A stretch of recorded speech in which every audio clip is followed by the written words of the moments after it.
বিজেপির উত্তর কলকাতা শহরতলির ওবিসি মোর্চার নেতার পরিবারকে আক্রমণ এবং মারধর। অভিযোগ তৃণমূলের বিরুদ্ধে। ঘটনাটি বিধাননগর পুরসভার 22 নম্বর ওয়ার্ডের। অভিযোগ, উত্তর কলকাতা শহরতলির ওবিসি মোর্চার সভাপতি দেবনাথ সিংহের বাড়িতে রবিবার সকালে মদ্যপ অবস্থায় তৃণমূল কংগ্রেস কর্মীরা তার বাড়িতে যায়। তার বাড়িতে কেন বিজেপির পতাকা লাগানো আছে তা অবিলম্বে খুলে ফেলতে হবে, এই নিয়ে তাদের সাথে বচসা শুরু হয়। এরপর বিজেপি নেতার পরিবারের লোকজনকে আক্রমণ এবং মারধর শুরু করে তৃণমূল কর্মীরা, এমনটাই অভিযোগ।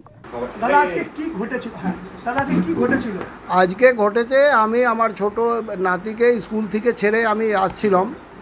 আসার পরে আমি বাইকটা দাঁড় করেছি, তারপরে ওখান থেকে লালটু নস্কর আর কেষ্ট মণ্ডল পিছনে বসে দুজন আসলো।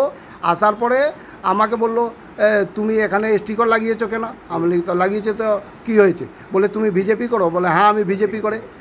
এই বলাতে নেমে আমাকে মারধর শুরু করে, আমার এই চোখে মেরেছে, পিছনে ওই দেয়ালের ভিতরে ঠেসে আমাকে মেরেছে।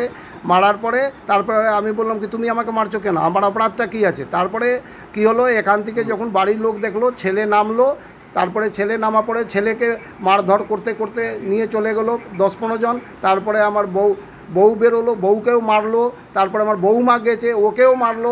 মারার পরে বলছে তুমি বিজেপি যদি করো তোমাকে এখান থেকে বাড়ি ছাড়া করে দিব, কালকে যদি এখান থেকে তোমাকে আমি বাইরে চলো তোমার কি হাল করি। এরা সব হচ্ছে টিএমসি গুন্ডা মস্তান। বিজেপি নেতার স্ত্রী ও ছেলে, বৌমা সহ পরিবারের সকলকে মারধর করে তৃণমূল কর্মীরা, এমনটাই অভিযোগ দেবনাথ সিংয়ের। পুরো ঘটনা রেকর্ড হয়ে যায় তার বাড়িতে বসানো সিসিটিভি ক্যামেরায়, যেটা ইতিমধ্যেই ভাইরাল হতে শুরু করেছে। ঘটনাকে কেন্দ্র করে উত্তেজনা ছড়িয়েছে নিউ টাউন কৃষ্ণপুর চণ্ডীবেড়িয়া এলাকায়।